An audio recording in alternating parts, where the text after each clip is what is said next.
ধরুন আমি যদি বলতে চাই তুমি কি যাও, আমরা ইংরেজিতে বলবো ডু ইউ গো।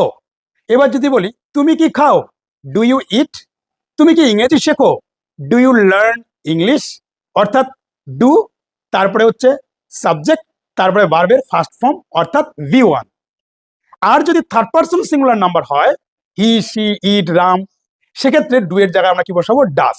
যেমন রাম কি যায়, ডাস রাম গো, ডাস রাম গো। ভার্বের কিন্তু কোনো পরিবর্তন হবে না। রাম কি ইংরেজি শেখে, ডাস রাম লার্ন ইংলিশ, রাম কি ইংরেজি শেখে। এবার যদি বলতে চাই তুমি কি গিয়েছিলে, তুমি কি খেয়েছিলে, রাম কি গিয়েছিল, সেক্ষেত্রে স্ট্রাকচার একই থাকবে, শুধু সামনে যে ডু বা ডাস ছিল সেটা এখানে এসে হয়ে যাবে ডিড। ডু বা ডাস যেখানে ছিল সেটা হয়ে যাবে ডিড। ডিড হওয়ার সঙ্গে সঙ্গে হয়ে যাবে তুমি কি গিয়েছিলে, তুমি কি খেয়েছিলে। আর পিছনে যে ভার্ব ছিল, ভার্বের কোনো পরিবর্তন হবে না, সেটা V1 ছিল, V1ই থাকবে। তাহলে এবার যদি বলি তুমি কি গিয়েছিলে, ডিড ইউ গো, অর্থাৎ ডিড, তারপরে সাবজেক্ট, তারপরে ভার্বের ফার্স্ট ফর্ম অর্থাৎ V1। ডিড ইউ গো, তুমি কি গিয়েছিলে। তুমি কি খেয়েছিলে, did you eat, did you eat. তুমি কি ইংরেজি শিখেছিলে, ডিড ইউ লার্ন ইংলিশ, তুমি কি ইংরেজি শিখেছিলে। এবার যদি বলতে চাই তুমি কি যাবে, তুমি কি খাবে, তুমি কি ইংরেজি শিখবে, সেক্ষেত্রে ডু ডাস বা যেখানে ডিড বসিয়েছিলাম সেখানে আমরা শুধু উইল বসাবো। তাহলে এবার যদি বলি তুমি কি যাবে, উইল ইউ গো। তুমি কি খাবে, উইল ইউ ইট। তুমি কি ইংরেজি শিখবে, উইল ইউ লার্ন ইংলিশ।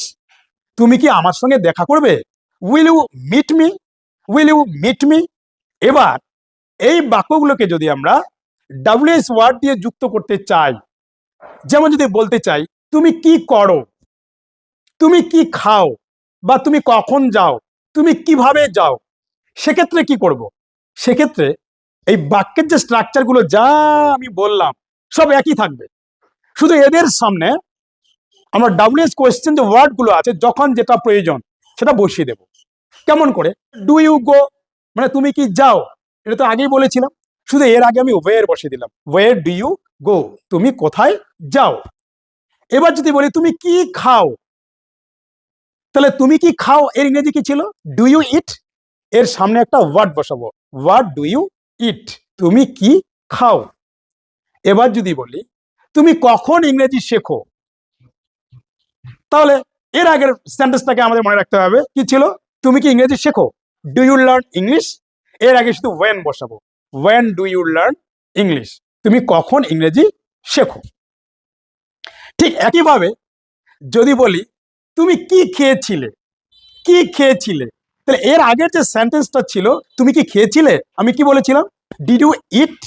তার আগে হোয়াট বসাবো, what, what did you eat, তুমি কি খেয়েছিলে। এবার যদি বলি তুমি কখন খেয়েছিলে, হোয়াটের জায়গায় ওয়েন চলে আসলো, ওয়েন ডিড ইউ ইট, তুমি কখন খেয়েছিলে। কিভাবে খেয়েছিলে, হাউ ডিড ইউ ইট, তুমি কিভাবে খেয়েছিলে।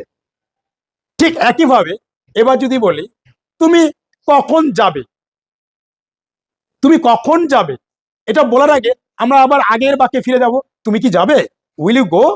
এর আগে ওয়েন লাগাবো, তুমি কখন যাবে, ওয়েন উইল ইউ গো, তুমি কখন যাবে।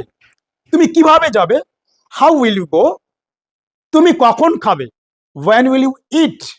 তুমি কি খাবে, what will you eat. Will you eat এটা ঠিকই থাকছে, শুধু সামনে একটা ওয়ার্ড চলে আসলো, হোয়াট উইল ইউ ইট, তুমি কি খাবে।